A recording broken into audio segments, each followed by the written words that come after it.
Critical look at the claims of Gregg Braden. I hope that you will consider the points that I make. I tried very hard to make sure that I was not nitpicking, but rather only selecting things to debunk that were central to Braden's overall theories. I think that you will find early on that to say that there are serious problems with his research would be a massive understatement. I was quite surprised at the level of deceit that he is capable of. One of the reasons is because he is very disarming. He seems like the kind of guy that you can trust. He is always quoting scientific papers, and some researchers said this, or scientists now know that, and similar things.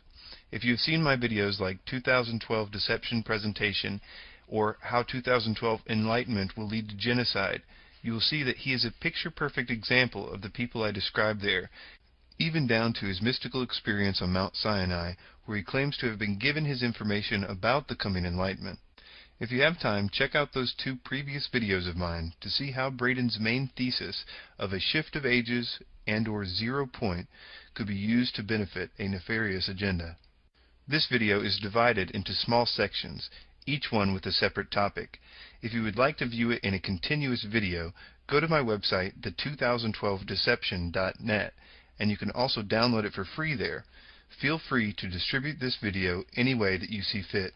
Also, I've tried to make it a point to document my important claims in the description sections of each video. If you would like to see a comprehensive list of these links and notes, go to the2012deception.net. Enjoy. Mr. Braden is about to talk about something known as the Schumann resonance, but before he does, I want to quickly explain to you what it is, because it will help you understand the point that I will make later. The global electromagnetic resonance phenomenon is named after physicist Winfried Otto Schumann, who predicted it mathematically in 1952. Schumann resonances occur because the space between the surface of the Earth and the conductive ionosphere acts as a closed waveguide. The limited dimensions of the Earth causes this waveguide to act as a resonant cavity for electromagnetic waves in the ELF band. The cavity is naturally excited by electric currents in lightning. The lightning and sometimes solar input will cause these electromagnetic waves to bounce in between the cavity created by the Earth and the ionosphere. They appear as a pretty consistent set of 5 harmonics. Try to think of it like guitar strings when you're playing a chord. The low frequency is 7.8, then 14.3, 20.8, 27.3, and then 33.8 Hertz. The one that will get the most attention in a few moments is the lowest, or bass frequency. It is often stated that the Schumann resonance is 7.8 Hertz. This would tend to indicate a high precision of measurement, but it's actually due to a high degree of averaging, like saying that the average family has 2.3 children. You can see here on this graph that on average the change of this frequency is actually very slight, and it ranges only from about 7.6 to just under 8 Hertz. In fact, very precise equipment is needed to measure this slight change. And the reasons for the slight changes are well known to scientists. Although there are other factors, the primary reason that there are changes in this number is because of lightning strikes. If you look up anything on Schumann resonance in the scientific literature, you will see that everyone knows that these slight variations are caused by lightning strikes. But you will never hear Braden mention this. You will hear him say that it is the Earth's pulse and other things making you think it has to do with something from inside the Earth, because this will help him as he tries to develop his story. So now let's hear Braden talk about the Schumann resonance. Now, at the same time, there is another parameter that is unfolding within our experience right now, and it is simply called bass resonant frequency. It's a fundamental vibration. It's a fundamental heartbeat of the Earth. Every time the Earth pulses, every 1 second of our experience, when the Earth pulses electromagnetically, that pulse traditionally, historically, has been a certain number of beats per second, or cycles per second, or hertz. Actually, the Hertz is calculated by the number of times the electromagnetic waves travel around the Earth per second. It's totally dependent on the size of the Earth and the speed of light. It's not the Earth's heartbeat in any way. As the term is called. Traditionally, that number has been about 7.8. This number was first measured directly back in 1899 and 1900. And all the way through the early part of this century, through the 20s and the 30s, throughout World War I, World War II, all up in the 1950s, as late as the early 1980s, this number held constant, approximately 7.8 cycles per second. It is such a constant that actually in 1958 there was a meeting of a global meeting of technological countries that agreed from 1958 on not to publish the base resonant frequency of the Earth, not to publish that information, because it became a fundamental communications frequency, and later was key in new weapon systems, electromagnetic weapon systems, based on this fundamental heartbeat of the Earth. That was the IGY, the International Geophysical Year. This is just not true. There are many stations which measure the Schumann resonance, such as the one at Stanford. In addition, you can find study after study that utilizes published Schumann resonance data, and all of it is past 1958. The International Geophysical Year that he mentioned had nothing that I can find either on the agenda or any of the notes about banning the use of the Schumann resonance measurements, and if they did do so and didn't say anything about it, they did a terrible job of it, because there is lots of published information about the Schumann resonance. Well, we believed up until recently that this number 7.8 was a constant, that every second that we experience that Earth pulses a certain number of times. Well, something interesting began to happen in the again in the mid to late 1980s. What we see is this. There's 7.0, here's 8, 7.8, all the way through 1970s, 1980. In the mid to late 1980s, 86, 87, right around in there, that number began to increase mysteriously. And it went from 7.8 to 8 to 8.23 to 8.6. At the end of 1995, the number was validated at 8.6 cycles per second. In just a few years, it had been a constant throughout the time that we had been measuring this parameter. Now, in early 1996, researchers are reporting numbers as high as 9 cycles per second. While I have not seen that directly, those are the reports that are coming in. Here I've compiled the data from 2 separate data collection sources measuring the Schumann resonance and superimposed them on each other to give a timeline from about 1990 to 2003. Scientists have always seen this fluctuation based on lightning and solar input from the beginning. It was never, as Braden says, always been a constant at 7.8 and then mysteriously starts climbing. That's not true. In fact, it usually has a slightly different reading almost every day. Having an odd reading every once in a while is normal and usually based on a bad lightning storm somewhere in the Earth, but it's always only a slightly different reading. Also, you can see that in 1995, in which Braden says the Schumann resonance had rose to 8.6, it actually appears to be about the lowest average level of the frequency, certainly not the steady climb he has on his graph in the background, which is also kind of funny because he has recorded this in 1996, which is where the last inner box in his graph behind him ends, which means that the incredible spike that he has drawn is his prediction for where it will be in a few years. But you can see, based on this information, that it clearly never did that. But the best evidence that the Schumann resonance is not rising is that the only way for it to be a physical possibility would be for the Earth to change size or the speed of light to change drastically, which is not going to happen. I will again quote from this article, which is in the description section, which says, "The primary Schumann resonance is the lowest frequency of these standing waves, with the wavelength being the circumference of the Earth. Strictly speaking, the circumference of the cavity created by the inner edge of the ionosphere, approximately 35 miles above the Earth. For electromagnetic radiation, the wavelength multiplied by the frequency equals the speed of light. So it follows that to calculate the primary Schumann resonance frequency, you divide the speed of light by the circumference of the Earth. The result is 7.8 times per second, or 7.8 hertz. To put it another way, electromagnetic waves travel around the Earth 7.8 times per second. It's elementary physics. The figure actually fluctuates by plus or minus 0.5 hertz. Daily, as the ionosphere fluctuates, as neither the speed of light nor the circumference of the Earth is changing, it follows that the primary Schumann resonance is not going to change either unless the laws of physics change." Braden then introduces some real science, which is the Fibonacci sequence, and he talks about it for a little while and describes how interesting it is. And then, out of nowhere, he simply applies it to the Schumann resonance and says that the Schumann resonance is somehow governed by the Fibonacci sequence. For a hilarious debunking on this, see the link in the description section. But basically, Braden concludes that the Earth pulse is going to increase from 8 Hz, close to the Schumann 7.8, to the next line in the Fibonacci number, or target frequency, as he has now named it, of 13 Hz. No reason is given to support this. In fact, the idea is absurd, and what the Fibonacci numbers have to do with this is a mystery. And I will end this section by showing how Braden makes some of these connections, as I think it's pretty interesting to watch his progress, but also to hear some of the conclusions that he draws afterwards. So, historically, Earth has hovered around 8 cycles per second, 7.8, just under 8 cycles per second.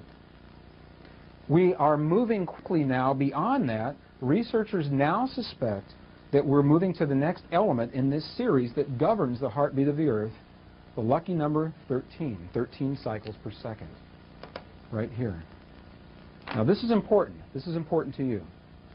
Here's the reason why. What I have just done is I've given you now 2 digitally measurable parameters of the Earth. These are the parameters now that dictate much of our experience in terms of cellular, genetic, and emotional response to what we call life. They are governed by this series of numbers. Now what we're seeing happening is this. With just this information now, you have enough information for yourself that you are able to develop a context within which all of the other things that we will do in these next few hours, all of the events of your life are unfolding within the context of these parameters. And let me show you why this is important to you. What we're seeing is this. The magnetics are falling quickly, apparently moving toward a time of 0-point magnetics. No magnetics on Earth. Frequency is increasing quickly, apparently moving toward or possibly reaching a threshold fundamental resonance of 13 cycles per second, 13 Hertz. The day that that happens, the day that these 2 parameters become very, very close, possibly meeting, that point, that innocent-looking little point right there, that's the day that every belief system that I'm aware of, that I've ever studied, every religion, all of the sacred orders and the mystery schools is not a new phenomenon. I have a drawing here.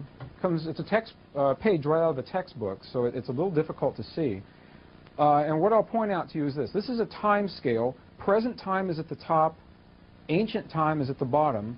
This scale represents 4.5 million years. 4.5 million years. And what we're seeing here, the 2 columns that I'll call your attention to, is this column right here, of these little boxes, and then right next to it, this column right here. And what these columns represent, each of these blocks represents a period of geologic time when Earth was oriented either north-south, the way we know it now, or north-south reversed. So for example, this block right here represents a long period of time when the north and south poles of the Earth were identical to what we now. And this is another time when they were identical, and look how short this period of time is. This column represents periods of geologic time when our north and south poles were just the opposite of what we are right now. So what you see is that many times throughout Earth's history, this is why I'm showing you this slide, many times throughout Earth's history, Earth has gone through a 180-degree magnetic polar reversal.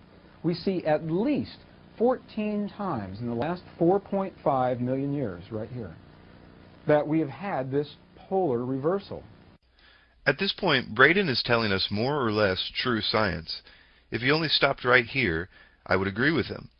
But he wants to use this data to not only say that we are expecting a pole shift in the next few years, but that it will have all kinds of dramatic effects on the population. But let's look at the data for ourselves. Every switch in polarity occurs when the field is at its weakest.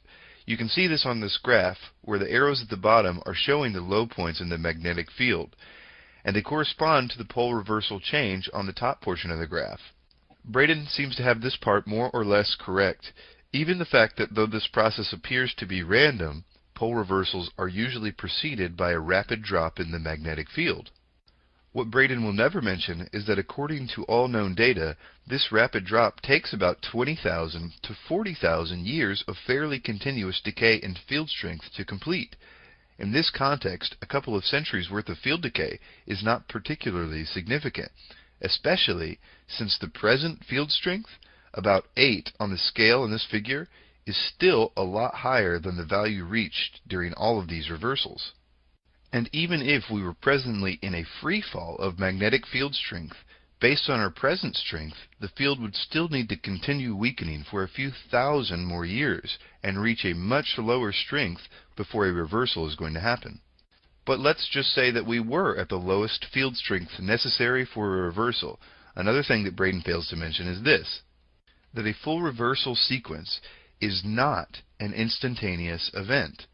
The following is a quote from Chris Rowan, who is a PhD geologist specializing in paleomagnetism.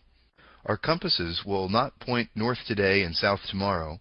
Instead, the geomagnetic field will weaken, and the magnetic poles will start to wander to the lower latitudes and possibly multiply over a period of hundreds or even thousands of years. It looks dramatic from the perspective of deep time in these graphs, but during a reversal, the changes over a human lifetime will probably be little different from the secular variation we see today. No extinction event has ever been linked to a magnetic field reversal, and I think that we might just cope with the next one too, whenever it might occur. And because this idea is part of the centerpiece for Braden's whole theory of the so-called 0 point, I will spend just one more second on it as I explain that even at a low point of magnetics, the field does not disappear, it just becomes more complicated. I will be quoting a NASA article in this next clip, but if you don't trust NASA, like me, you can go check out their science for yourself to see if what they are saying is true or not, independently, and it is. Actual pole shifts that do occur, both magnetic pole shifts and physical pole shifts. And we are in the middle of a long process of a magnetic pole shift. The biggest effect of which is that we will have to relabel our compasses in a few hundred years. The following is an excerpt from an article from NASA. Reversals take a few thousand years to complete, and during the time, contrary to popular belief, the magnetic field does not vanish. It just gets more complicated, says Glatzmeyer. Magnetic lines of force near Earth's surface become twisted and tangled, and magnetic poles pop up in unaccustomed places. A south magnetic pole might emerge over Africa, for instance, or a north pole over Tahiti. Weird, but it's still a planetary magnetic field, and it still protects us from space radiation and solar storms. The most recent that we're aware of through the geologic evidence appears to be between 11 and 13,000 years ago, right around in there. It coincides very well with Plato's accounts of the sinking of Atlantis. This is totally untrue. According to the geological data, the last flip was 780,000 years ago, not 11,500 years ago. The 11,500 years ago date is coming from the end of the Younger Dryas cold period, which is noted by the Greenland ice cores, which is weird because he later says that the Greenland ice cores data corresponds to his 3,600-year-old data, which he says he gets from the ancient texts. But what he really means is Zechariah Sitchin. Basically what he's referring to is that 11,500 years ago there was a temperature change as evidenced by the Greenland ice cores. He's basically saying temperature change equals magnetic pole shift, which is not true, and it would actually be referring to a physical pole shift, not a magnetic one, which is what we've been talking about the whole time. And I might add, a physical pole shift definitely did not happen 11,500 years ago. He's also ignoring the fact that if a shift such as this did occur, Greenland would have gotten colder and not warmer.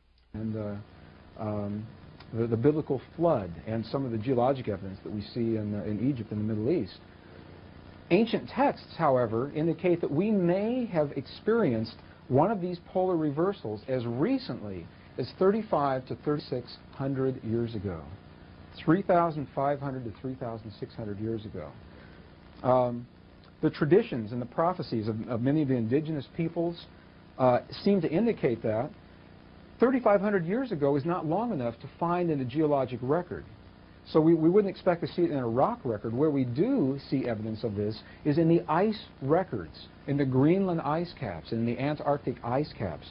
As we're taking measurements of oxygen and carbon dioxide from the atmosphere caught in little bubbles. Something was happening 3,500 or 3,600 years ago. It also coincides very nicely to Zecharia Sitchin's work through his book, The 12th Planet, and many of the catastrophic events that he has indicated. As far as Zecharia Sitchin goes, if you want, you can go to my video 2012 Debunked for a very quick treatment on this, but you can also go to a very detailed description at Dr. Michael Heiser's page, SitchinIsWrong.com, that shows that Sitchin is not only wrong about his interpretation of cylinder seal BA243, which is in play at this particular moment, but Heiser also shows that it is very unlikely that Sitchin even knows the basics of the language that he claims to be an expert on. Many years ago, I also used to believe Zecharia Sitchin. This website is a very eye-opening experience. So we may have experienced in our world a 180-degree magnetic reversal as little as 3,500 years ago. To the best of my knowledge, this has never happened with 6.5 billion people living on the planet. And it appears that you and I are living the precursive days, the precursive experiences to precisely this experience and more. Well, Earth is in a process right now. Our rotation is slowing down. Earth is slowing down. And as it does so, these fields become weaker and weaker until the point that the fields collapse to zero. Okay? Now, I have to tell you, as a geologist, an ex-geologist, this, to me, is an outrageous thing for me to say to you. When I first began to understand this, I said, there is no way. And this little voice in my head would say, way. And I'd say, no way. And it would say, way. Because it has happened before. And now, as we're able to go back into the history, the written text and the non-written text, the geologic texts of our world, we see very clear evidence that this, in fact, has happened. That Earth, every once in a while, slows a rotation to a point where there is a rest period. There is no rotation. And it rests for a brief period of time and begins to increase the rotation again. And as it does so, it rotates in the opposite direction. He has determined here that the magnetic flip that we talked about earlier occurs when the Earth reverses its direction of spin, which is absurd for several reasons. The first being that this would mean that the Earth has reversed its spin hundreds of times in its existence, which to say that there is no evidence for that would be a massive understatement. I'm going to quote now from an article that I'll link in the description section about this. Let's think about this for a minute. The Earth has a mass of nearly 6 billion trillion tons. That's 6 followed by 21 zeros. And the surface is traveling at about 1,000 miles per hour at the equator. Where is the huge amount of energy supposed to come from to stop the spin of this massive object and to get it to spin again in the opposite direction?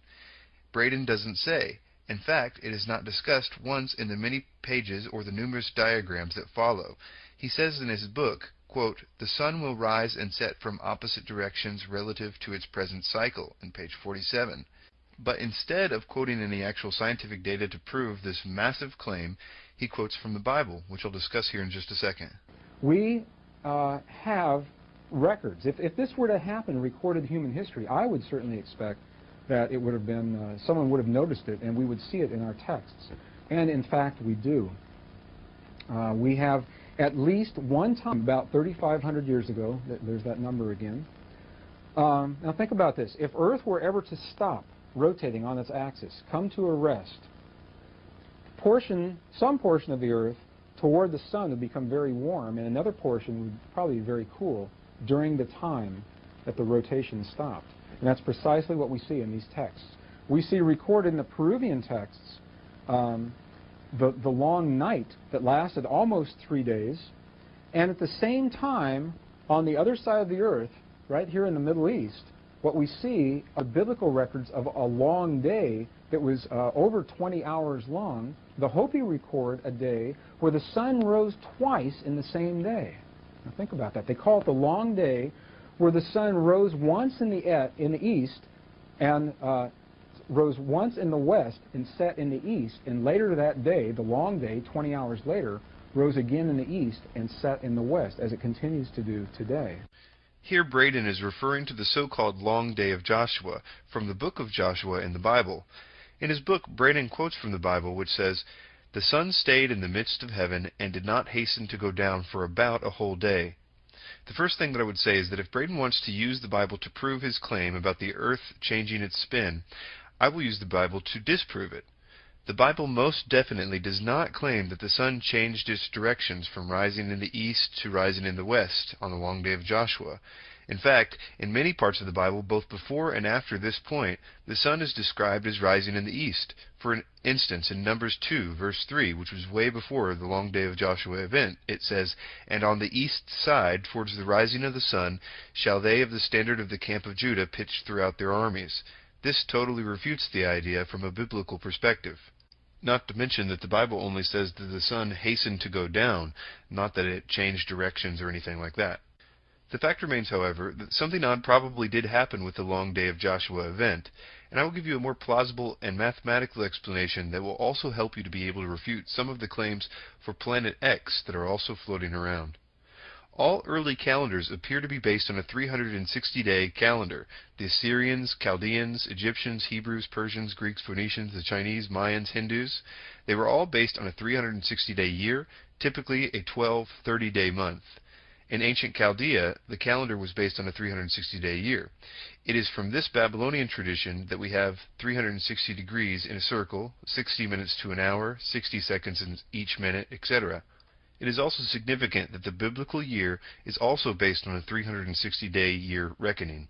This critical insight unlocks several incredible prophecies, in particular the remarkable 70 weeks prophecy in Daniel chapter 9. All calendars change in 701 BC. In 701 BC, Numa Pompilius, the second king of Rome, reorganized the original calendar of 360 days per year by adding 5 days per year. King Hezekiah, Numa's contemporary, reorganized his Jewish calendar by adding a month each Jewish leap year, on a cycle of 7 every 19 years. The Roman year began with March, the month named after Mars. They later reorganized their calendar in 364 BC to begin on January 1st. Most of the early cultures organized their calendars around either March or October. Why? Why was there any change necessary after 701 BC? What happened to affect all the calendars after that year? Mars interferes. The recent space-age discovery of orbital resonance, the tendency of orbits to synchronize on multiples of one another, has led to a fascinating conjecture that the orbits of Earth and the planet Mars were once on a resonant orbit of 360 days and 720 days respectively. A computer analysis has suggested that this could yield orbital interactions that would include a near pass-by on a multiple of 54 years, and this would occur on either March 25th or October 25th. Such near pass-bys would transfer energy, altering the orbits of each. In near proximity, such pass-bys would be accompanied by meteors, severe land tides, earthquakes, etc. And this would help explain why all the ancient cultures were so terrified by the planet Mars, and why calendars tended to reflect either March or October. A series of such pass-bys could also explain a number of the catastrophes of ancient history, including the famous Long Day of Joshua, and several other biblical episodes. Stability appears to have been attained during the last near pass in 701 BC, resulting in Earth's and Mars's present orbits of 365¼ days and 387 days, respectively. This remarkable conjecture that Mars made pass-bys near the Earth would seem to be corroborated by Jonathan Swift, who died in 1745, in his famous fantasy known as Gulliver's Travels. In his third voyage, Gulliver visits the land of Laputa, where the astronomers brag that they know all about the 2 moons of Mars. Their highly detailed description includes the size, the rotation, the revolutions, etc. of each of the 2 moons. What makes this particular illusion so predominant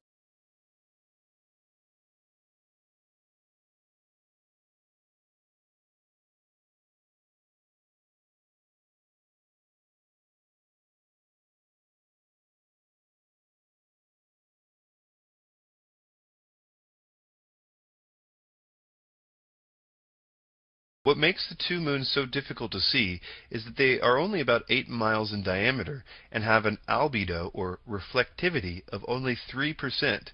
They are the darkest objects in the solar system. They are almost black. The two moons are also unique in their rotations, and one of them is the only object in the solar system that orbits in reverse. For Swift to have guessed these correctly is absurd. Yet, the telescopes of his day were inadequate to have actually seen these objects. But then how could he have known what the astronomers of his day did not? Swift, in order to embroider his satirical fiction, undoubtedly drew upon ancient records he probably assumed were simply legends, not realizing that they were actually eyewitness accounts of ancient sightings of Mars when it was close enough for the two moons of Mars to be viewed with the naked eye. In the description section, I'll link a number of sites that are doing the calculations about the angular momentum transfer between Earth and Mars on their near pass-bys. So it may be that we have very good records, if we have the wisdom to recognize them, of exactly this process happening at least once at some point in recorded Earth history that I'd like to speak about as we're moving into this information is something called the photon belt. There's a lot of information, a lot of books out now. People are talking about the photon belt. The recent books and talk of the photon belt that he is referring to here started in 1991 when Australia's Nexus magazine wrote a story about the photon belt.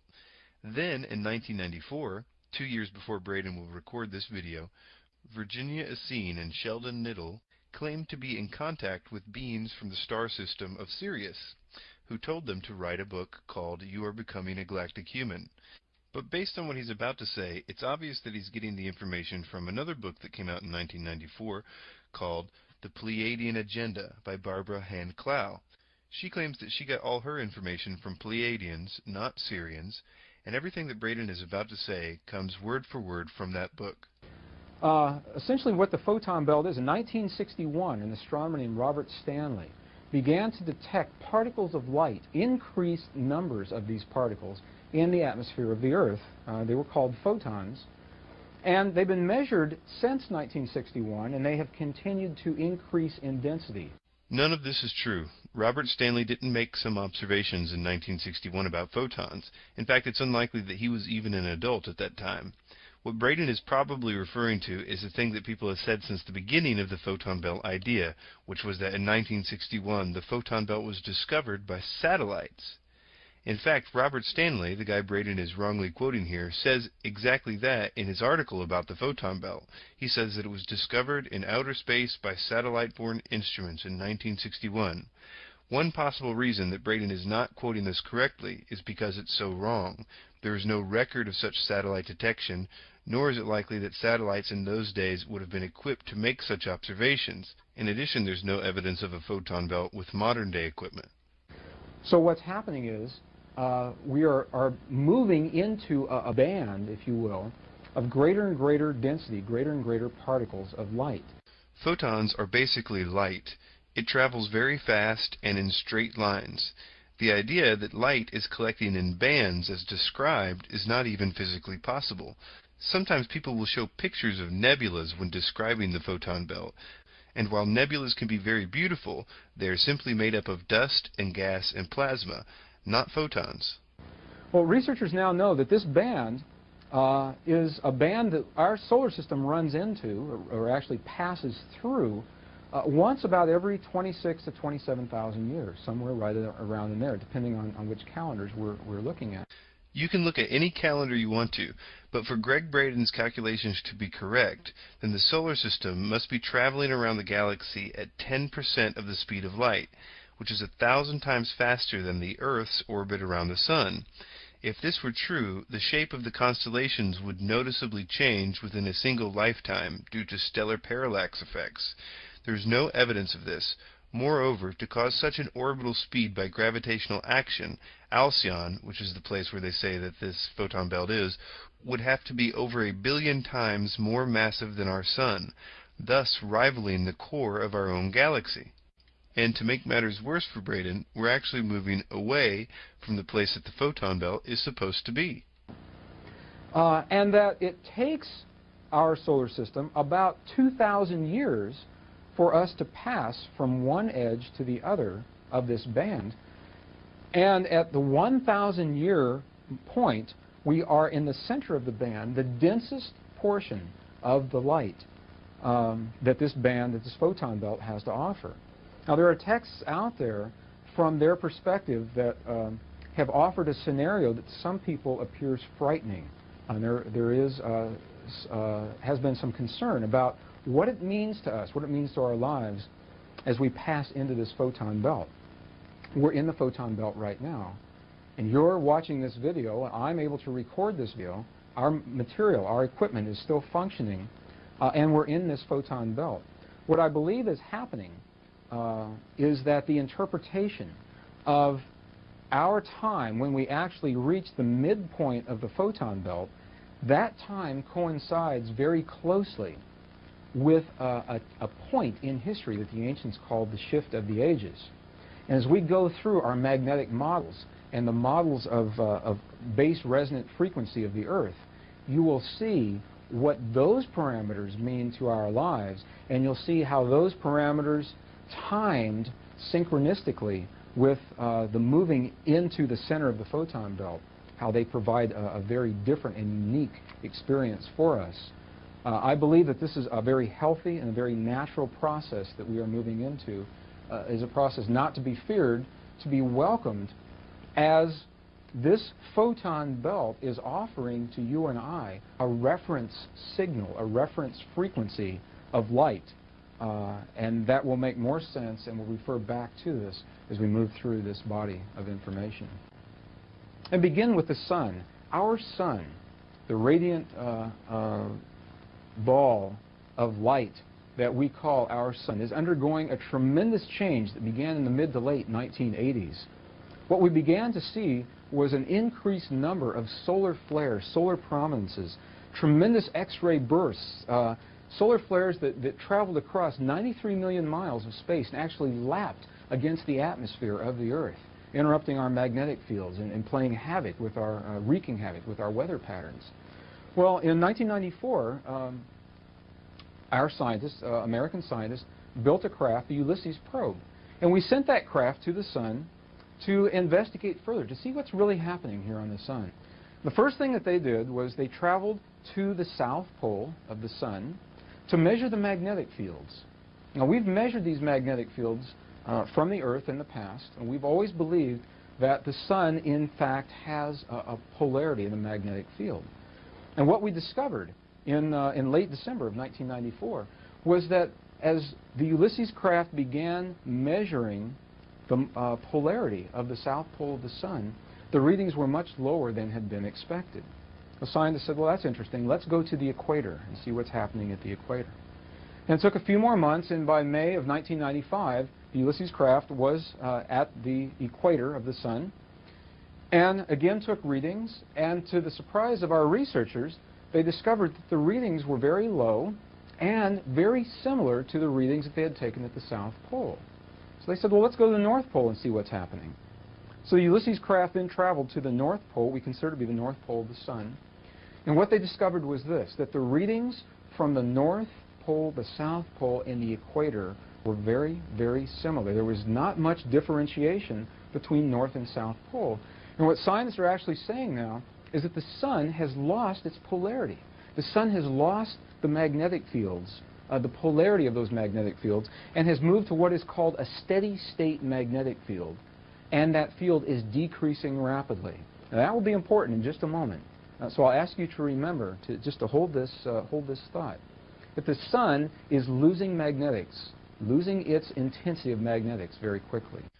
One of the weirdest things about this claim from Gregg Braden is not even that he says that the sun is losing its polarity altogether, which it's not, but it's that he never mentions the 11-year solar cycle that has been mapped for a very long time and explains everything that he's talking about. He claims that scientists report that the sun has lost its polarity and that the magnetic field is decreasing rapidly. The only thing you have to do to prove this didn't happen is to go find some graphs or charts on the sun's magnetic field, and you'll see the variations are based on a well-known 11-year cycle. Here's what one solar physicist had to say about it while commenting on a recent solar magnetic pole shift in 2001. He says, "The sun's magnetic north pole, which was in the northern hemisphere just a few months ago, now points south. It's a topsy-turvy situation, but not an unexpected one. Quote, "This happens around the time of solar maximum," says David Hathaway, a solar physicist at the Marshall Space Flight Center. "The magnetic poles exchange places at the peak of the sunspot cycle. This transition happens, as far as we know, at the peak of every 11-year sunspot cycle, like clockwork." It's possible that because Braden was recording this video in 1996, at the low end of the sun's 11-year magnetic cycle, that he might have assumed that that cycle would last forever. But again, that would at the very least make him a terrible researcher, not to account for a cycle that was so well documented. In addition, I will link the notes and graphs from the magnetic field investigation on the Ulysses mission if you want to dig into that further. Was that when you take the stuff our world is made of, a particle of matter, one particle, and even if you split that particle and send each portion to different locations, which is what this experiment did. They split one particle of matter and sent one particle 7 miles this direction, the other 7 miles that direction. They were 14 miles apart. And even though they were separated physically, they were still connected energetically. So that when one particle had an experience, they would disturb one particle, the other one acted like it was having the experience. Sometimes the other one would act like it was having the experience before the scientist even disturbed the first particle. And it's mind-boggling. He said, well, how can this be? But what this tells us is that once matter is physically joined, even when it becomes separate, the energy is still there that's connecting it. The reason that PhDs with experience with quantum entanglement don't agree with Braden is not because this idea is too far out or anything like that, but rather because Braden is quite obviously misinterpreting the data of quantum entanglement. The more you understand about what quantum entanglement really is, the easier it is to see why Braden is wrong. A commonly debated use of the term refers to quantum mechanics, where if the outcome of an event has not been observed, it exists in a state of superposition, which is akin to being in all possible states at once. This is also referred to as entanglement. In the famous thought experiment known as Schrödinger's cat, the cat is supposedly neither alive nor dead until observed.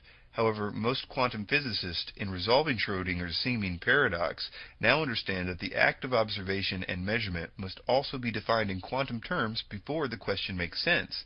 This is the reason it drives physicists crazy, because they can't mathematically model it.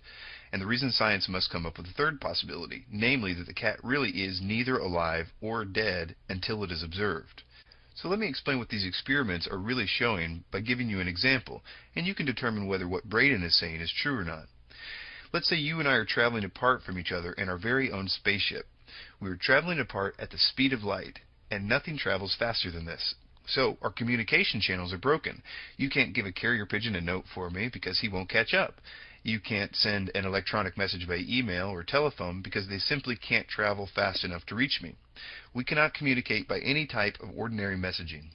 But before we left, we were given a magic package of light.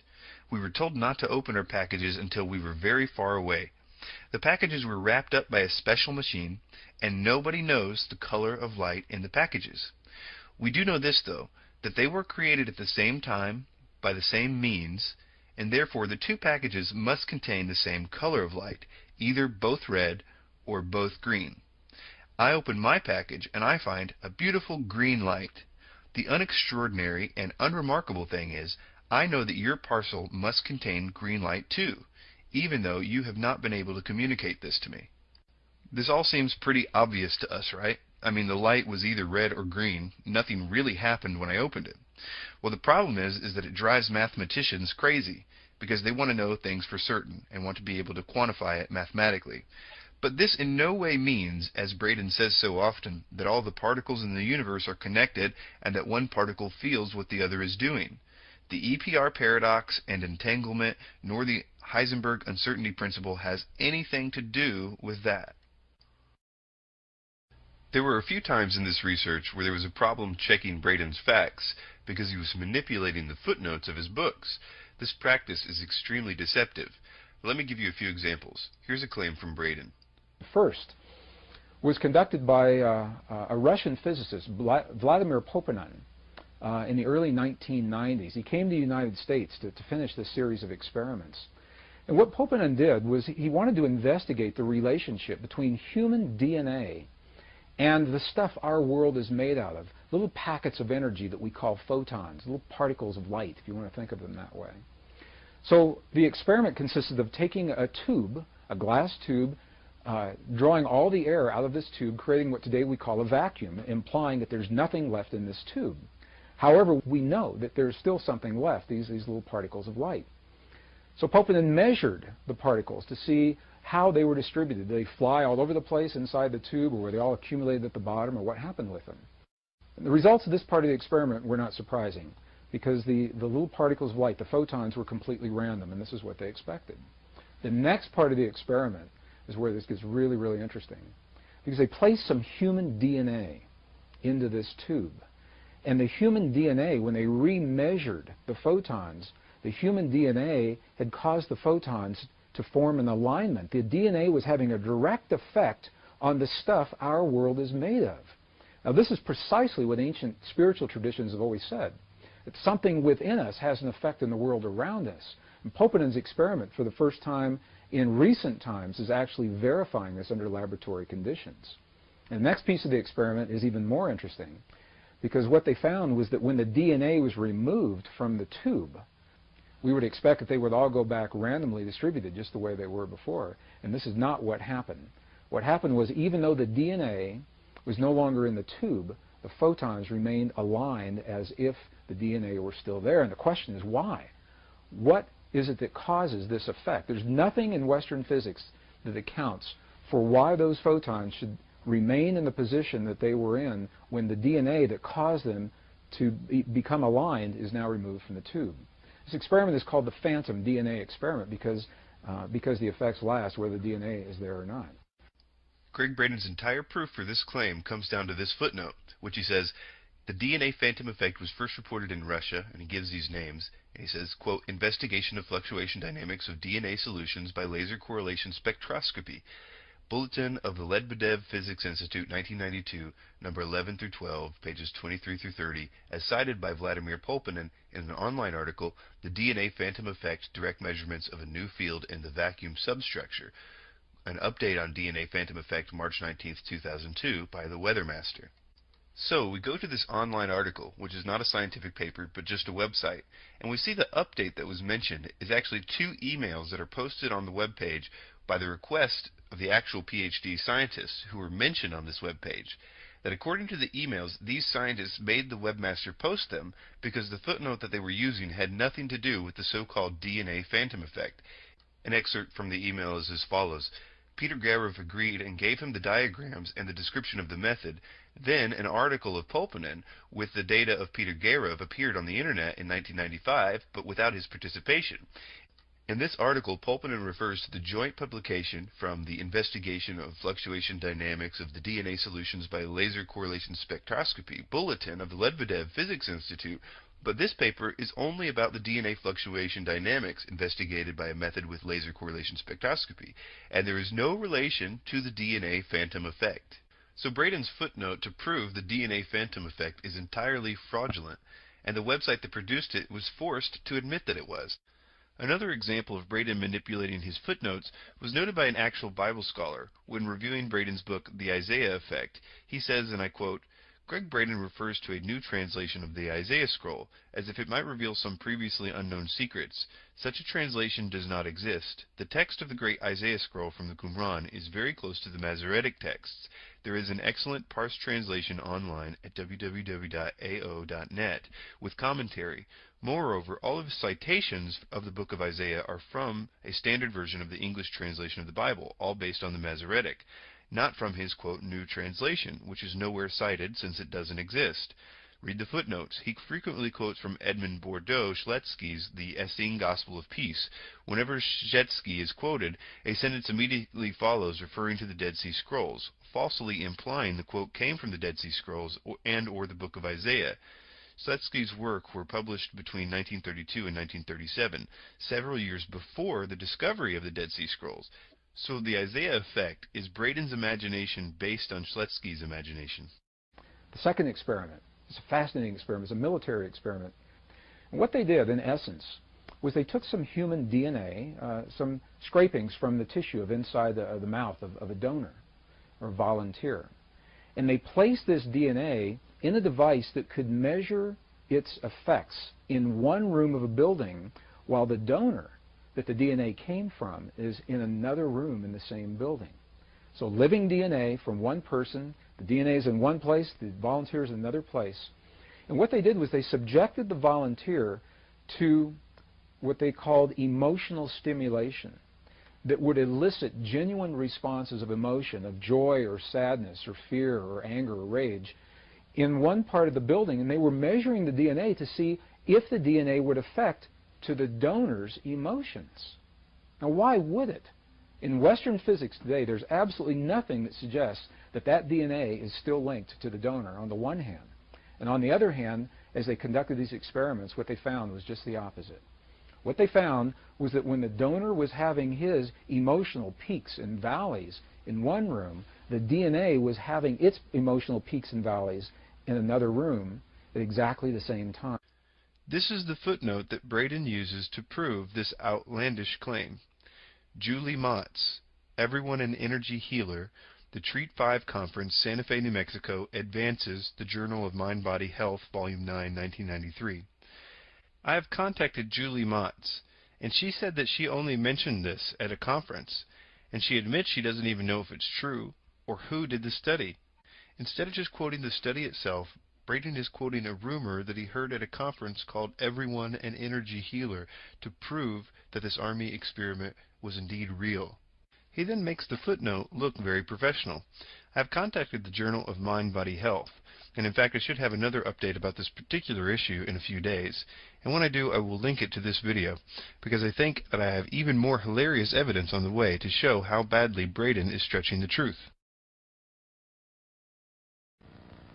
Jupiter, a beautiful planet. I love to see these images, these computer-enhanced images taken from several different craft. The storm, this red eye that we see on Jupiter, this storm, apparently unlike any storm we've ever seen on Earth, because this storm was first recorded over 3,000 years ago by Chinese astronomers. And it has been continuously raging in the atmosphere of Jupiter for approximately 3,000 years. Actually, it was first recorded by astronomers more like 300 years ago, not 3,000 years ago. It is known to have been in existence since at least 1831, and possibly since 1665. Based on the fact that Braden says a Chinese astronomer noticed it first, which is not true, it's probably likely that he was referring to the discovery of the moons of Jupiter, which were discovered by a Chinese astronomer close to 3,000 years ago. But if that's not bad enough, wait for his next claim. Well, as you can see, this storm, the giant red eye in this storm, has a rotational component. You can see that there's a feel of a rotation on that component, or a rotational component on this storm. For over 3,000 years, astronomers have seen that rotation in a very specific direction. Something interesting happened in 1986, 1987, synchronistically perhaps, just about the same time that the sun began going through its changes with the increase in the solar flares and the X-ray bursts. This giant storm began to rotate in the opposite direction and continues to do so today. I encourage everyone out there to go see if you can find any record of the Great Red Spot changing direction at any time. The Great Red Spot has always rotated in a counterclockwise direction since it was first discovered. In fact, one of the reasons that people believe that the storm will last much longer is because, unlike hurricanes on Earth, there is nothing on the surface of Jupiter to slow or stop this storm. Either Braden is just bold-faced lying here, or maybe he might have read something about how the Great Red Spot swallows other storms on Jupiter, which it does all the time. I'm not sure. One thing I am sure of is that the storm has never changed direction. What would cause a rotation, a shift in an atmospheric phenomenon that has been constant for at least 3,000 years? What would cause that? 1972, 24 United States cities were used to conduct an experiment where people were trained to feel the feeling of peace in a very specific manner, and they were strategically placed in these cities. Each city had populations over 10,000 people. And these were documented in some of the very well-known TN studies that were done back in the early 70s. And what happened was, during the time that the people were feeling the feelings of peace, in the community around them, beyond the buildings where they were having their experience, the communities experienced statistically measurable reductions in crime. Violent crimes against people, traffic accidents declined. In some cities like Chicago, where the stock exchanges, the stock market soared while peace was in place. And when they stopped their prayers, all those statistics reversed. Braden here is quoting a study done by a group called the Maharishi University, which teaches people how to do transcendental meditation, among other things. They make claims like this all the time, probably most famously in the study of theirs that is quoted in the cult classic What the Bleep Do We Know? Here's a clip from a debunking of that portion of the movie. Experiment in the summer of 1993, where 4,000 volunteers came from 100 countries to collectively meditate for long periods of time throughout the day. The results, in fact, showed a 25% drop in violent crime in Washington, D.C. Hey, John. Turns out we have something called statistics, and we can check your story. As it turns out, 1993 was a pretty bloody year for Washington, D.C. residents, and the 2 months of summer in question were particularly bad. Furthermore, the Independent Review Board were followers of the Maharishi. They were biased to find that collective meditation helps. A year after the experiment, John Hagelin submitted his 55-page report, claiming an 18% reduction in crime. Washington Post asked, 18% reduction? Based on what? And John said he arrived at his figure by considering all possible variables. Turns out the variables included such random things as fluctuations in Earth's magnetic field. The year he spent on his report was for cooking it, constantly applying different variables until it could look like a reduction. But the raw numbers don't lie. Murder and rape were higher those months. Again, he was called out on this, and eventually he acknowledged that murders were up, but due to unusually high temperatures, and maintained that brutal crime was down.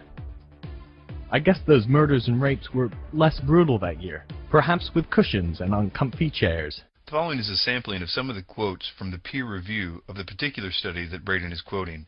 Heinz R. Pagels, a Ph.D. of New York Academy of Sciences, said, "My summary opinion as a theoretical physicist specializing in the area of quantum field theory is that the views expressed in the literature issued by the Maharishi International University and appearing in World Government News and other publications associated with the Maharishi Mahesh Yogi that purport to find a connection between the recent ideas of theoretical physics, unified theory, and a vacuum state of collective phenomena and the states of consciousness attained by transcendental meditation are false and profoundly misleading. No qualified physicists that I know would claim to find such a connection without knowingly committing fraud." And in fact, the former Dean of Faculty of the Maharishi International University had this to say, "During my time at MIU, I had occasion to examine the scientific claims of the movement, to interact with those who had reportedly performed the research, to study the metaphysics, philosophy, and religion associated with the TM technique, and to work with the founder of the movement and the college. It is my certain belief that the many scientific claims, both to the factual evidences of unique beneficial effects of TM and to the theoretical relationships between the experiences of TM and physics, are not only without reasonable basis, but are in fact in many ways fraudulent." There are many problems with this particular theory. For instance, the coherence group. The alleged coherence group was not even known to still be living in the areas of the original TM instruction, or even known to be still practicing TM, yet the TMO claims that the probability for error is 0.001%, that the effect of this unknown group caused an 8.2 decrease in crime. What we do know about the probability of the individuals continuing in TM practice, the 1989 Royal Bonnier study showed that the 20 months after the 505 individuals began TM, only 18.8% still practiced TM twice daily as instructed. And a 1980 report showed that 50 to 80% of those initiated gave up. So what would be another way to show these predicted results? In 1960, the Maharishi predicted that 1% of the population practicing transcendental meditation technique would produce a measurable improvement in the quality of life for the whole population. This is something that Braden later quotes. Number one, all you'd have to do is to obtain crime statistics for the nation covering several previous years, because they claim this phenomenon was first noticed in 1974 and reported in a paper published in 1976. But their study looked back at 1972 to 1973. So look at all the cities with a drop in the crime rate, match them to similar cities with an increase in crime rate. Number three, claim that the drop in crime was because of the impact of your particular product, service, or influence. Shoot an arrow and draw a target around it. And voila, you have now proven your predicted results. It links the DNA of all life to the letters of ancient alphabets in a very precise way. And this is a very bizarre way of looking at DNA. But what it says is that because of this mathematical link, we can take the letters of those alphabets and place them into the strand of DNA in precise places. And when we do that, following those instructions, lo and behold, the DNA begins to spell words, and the words begin to spell sentences, and the sentences make sense. And while we don't know precisely who or what is responsible for that code in our bodies, what it says to us is, number one, it says that we're here on purpose. We're no fluke of nature. We're no accident of biology. We are an intentional species. And that there is a message encoded. It's not on a temple wall or in a text somewhere that could crumble after a few thousand years. It's in the creation itself. There is a literal message, and the very first line of that message literally translates into the languages of ancient biblical Hebrew, ancient Arabic, and ancient Sanskrit. Precisely the same language literally says to us the words, God eternal within the body. God eternal within the body. This is an interesting claim that is totally untrue. I will be quoting from the writings of a man who, up to this point, totally loved and trusted Gregg Braden. But when he went to a conference and heard Braden talk about this subject, he began to question him. And I encourage you to read his account to find out that this person isn't debunking Gregg Braden because he wants to, but because he has to. He says the following when speaking of Braden's presentation at the conference, but his next step is to say that the code is literally translatable into Hebrew, and he bases his grand hypothesis on just a single, very dubious four-letter correlation. To justify this revolutionary claim, Braden appeals to numerology. He says that because the base molecules in our DNA, the language codes of thymine, adenine, cytosine, and guanine, are made up of the elements of hydrogen, nitrogen, oxygen, and carbon, with respective atomic masses of 1, 5, 6, and 3, these are wrong, by the way, that they actually correspond with first, fifth, sixth, and third letters in the Hebrew alphabet. Therefore, they spell YHVG, which means God eternal within the body. And because Hebrew is a Semitic language, this supposedly works for Arabic as well. He then tells the audience that this has taken 10 years to translate this introduction to the DNA, or, quote, first level, but that the subsequent translation should now be much faster. Quite why such a basic numerological calculation would take 10 years is beyond me.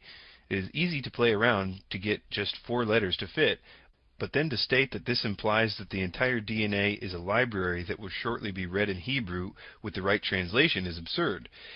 The holes in his theory are very easy to spot and as wide as the Grand Canyon. Braden links the elements hydrogen, nitrogen, oxygen, and carbon to the Hebrew alphabet with atomic mass. But the respective atomic masses of these elements, which he gives as 1, 5, 6, and 3, are actually 1, 14, 16, and 12. To make the evidence fit, he has resorted to a numerological trick. 14 becomes 1 plus 4 equals 5, 16 becomes, well, 6, and 12 becomes 1 plus 2 equals 3. Also, the first letter of the Hebrew alphabet is actually Aleph. Yod, the Y in his YHVG translation, is the Hebrew letter number 10, but Braden justifies calling 10 a 1 because 1 plus 0 equals 1. The problem with this sort of fiddling is to get the evidence to fit your theory is that it invalidates the statistician's probability above. If unscientifically adding numbers together is okay, which is what he has done with nearly all of his evidence, then the following must be valid. Nitrogen with atomic mass is 14 could equally pertain to the Hebrew letter 14, 1 plus 4 equals 5, or even letter 15 by just getting rid of the 1 as he did with oxygen.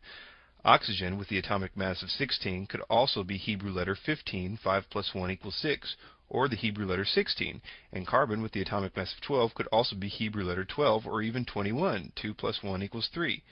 But if the link is valid as he says it is, then it must be valid both ways. So Y, the 10th letter of the Hebrew alphabet, could be relating to neon, which has the atomic mass of 10, or manganese with the atomic mass of 55, or 5 plus 5, or silicon with the atomic mass of 28, which is 2 plus 8, or fluoride with the atomic mass of 18, which is 1 plus 8, or even radium with an atomic mass of 226, which is 2 plus 2 plus 6. There is huge room here to cook the facts, which is exactly what Braden seems to have done. So his revelation is just a clever numerological trick. Because I believe that the fact, and it is a fact, it's not a theory, if you follow the instructions, this message is there. We can't say why it's there. It simply is there. Even more recently, the research that's been done by the scientist Masaru Emoto regarding the relationship between human emotion, human feeling, and water drops is showing this relationship even more poignantly. What has happened is that these scientists, this particular research project, has discovered that droplets of water that make up over 70% of our world anyway and 70% of our bodies, that these droplets of water respond to human emotion, whether it is felt in the body or as it is actually written on labels that are placed onto vials of water, and the emotion of the researcher as the labels are being written and placed onto those vials. The vials are then frozen for a specific period of time, removed from the freezing process, and as they begin to thaw, they crystallize. And the crystals are the telltale sign of what is happening with the emotion. For this claim of Braden, I will refer to a recent video which is debunking the movie What the Bleep Do We Know, which uses this exact same theory. Blessing from a Zen Buddhist monk.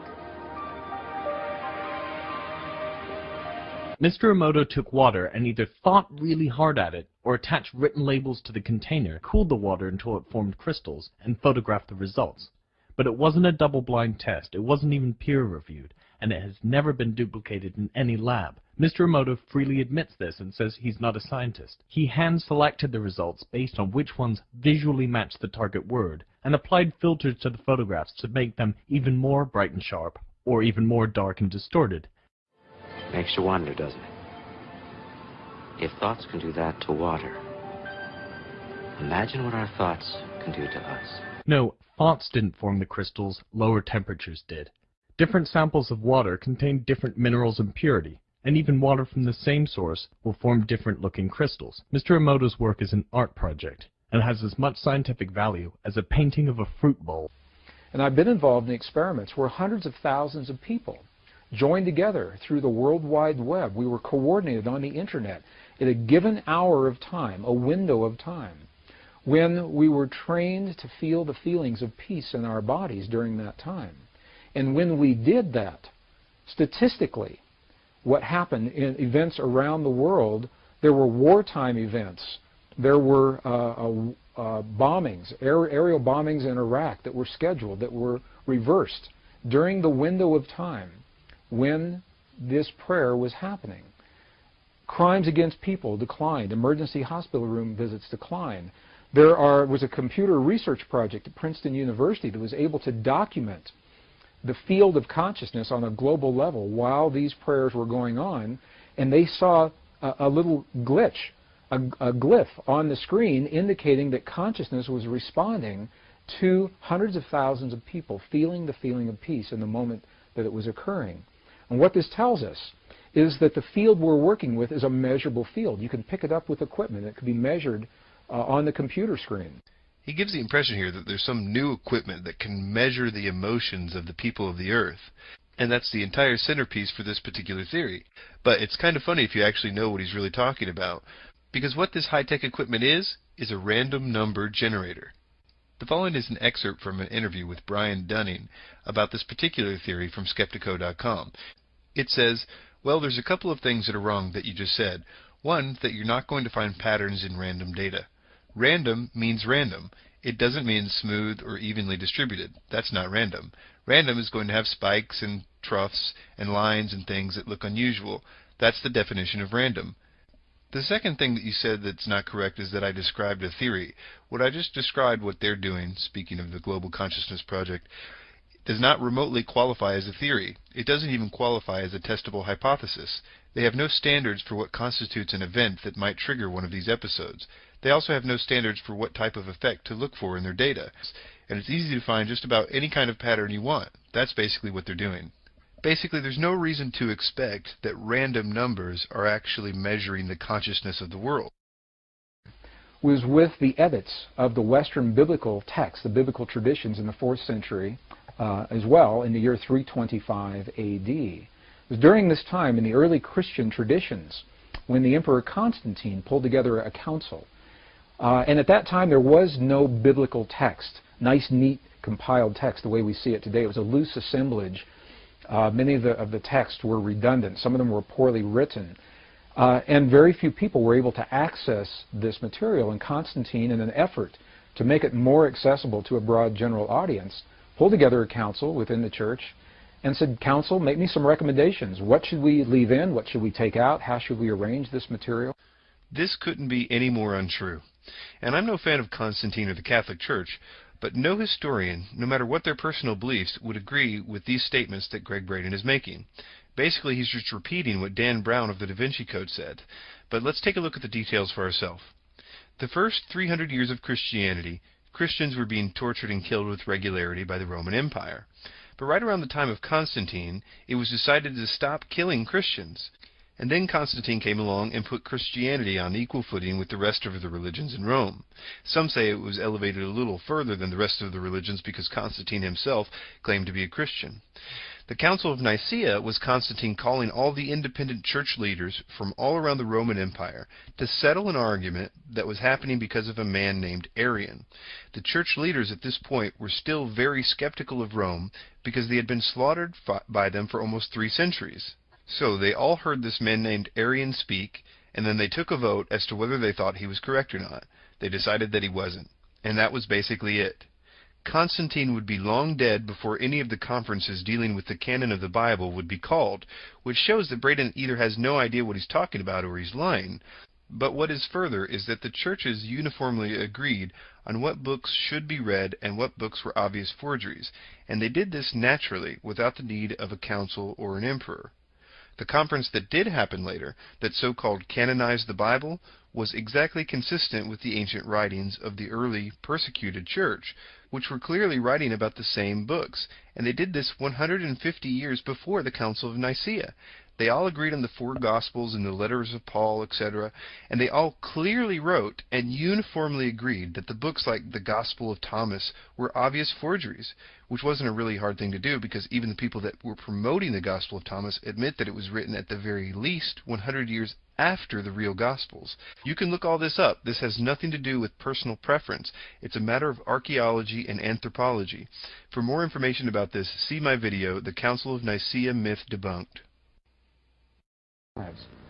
Well, through these Essene traditions, we are given insights into the life of a man, a reference being, and I say that very intentionally, a man who came as a human to live among humans, to learn what humans had learned. A man we now know is Jesus of Nazareth.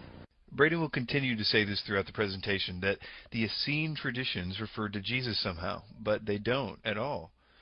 Another thing that might confuse you is Braden also mentions the idea that Jesus came here as a man. And at first you might think that he's talking about Jesus being God, like Christians, but he's actually referring to a common New Age concept of Christ being a high ascended master, who's kind of like an angel. In fact, later on he shows Christ as the Archangel Michael, which is a Jehovah's Witness belief. That this initiate, Jesus of Nazareth, lived the life that you and I have learned to live. He learned to trade. He lived. Archaeological records now are showing that the little village that he lived in wasn't so little at all. It was a booming metropolis of about 40,000 people. He learned of commerce. He had to do everything that you are learning to do in your life.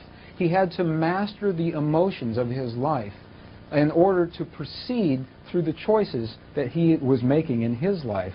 I particularly love this image of Jesus as an initiate, as a student learning. This is again from Cheryl Yombrock Rose. The title of this image is Christ Anchoring the Celtic Ray. Before I make my point about all this, I want to point out the obvious, that no matter how nice it seems like Braden is talking about Jesus, what he is doing is giving him a massive downgrade.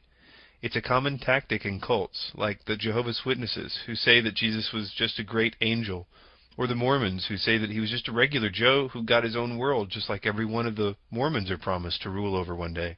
Or like the Satanists, who make him less than Satan, or as we're hearing right now, sort of the theosophical idea that Jesus was just another ascended master that comes every now and again and was showing us how to be compassionate so that we can learn how to ascend just like he did.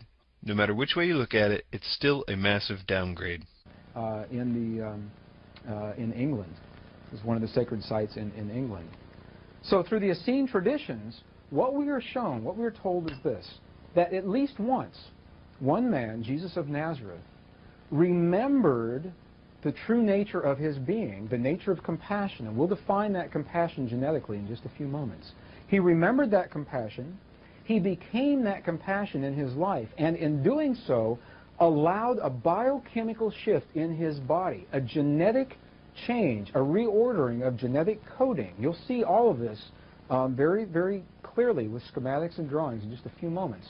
And in that reordering, he allowed himself the opportunity to live a phase transition, to live a change of state.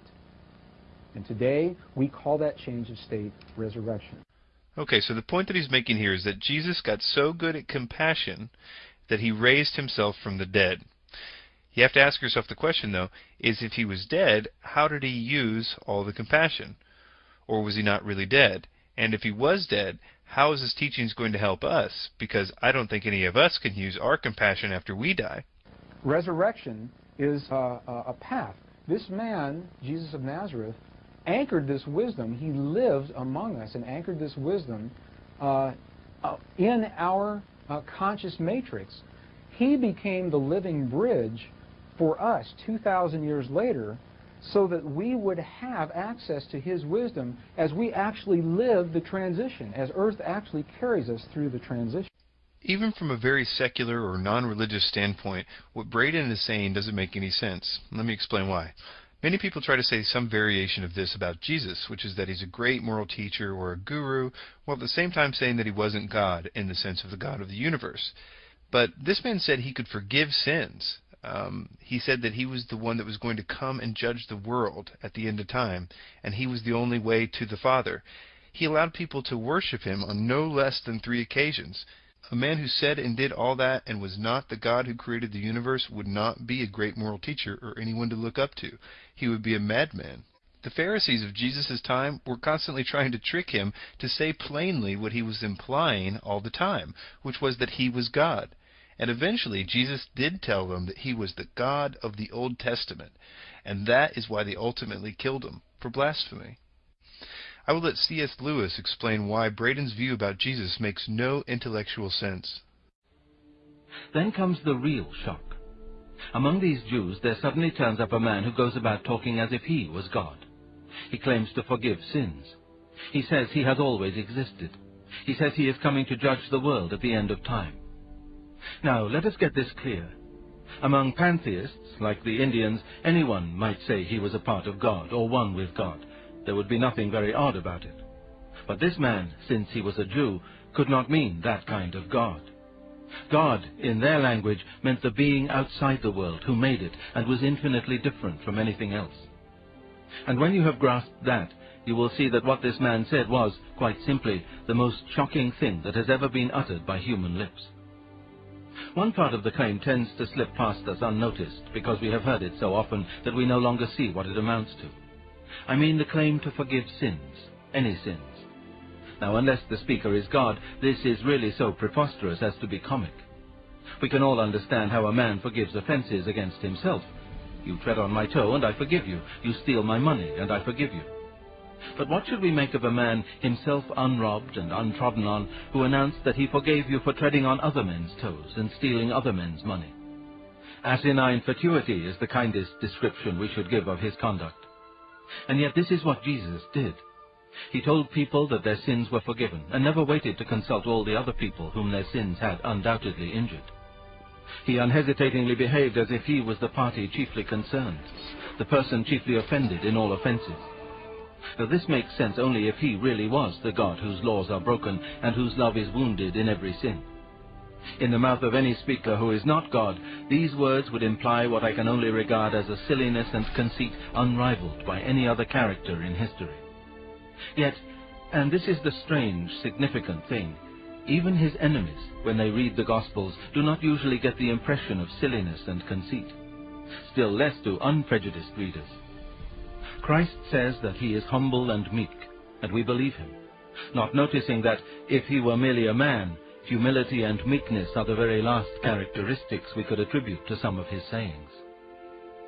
I am trying here to prevent anyone saying the really foolish thing that people often say about him. I'm ready to accept Jesus as a great moral teacher, but I don't accept his claim to be God. That is the one thing we must not say.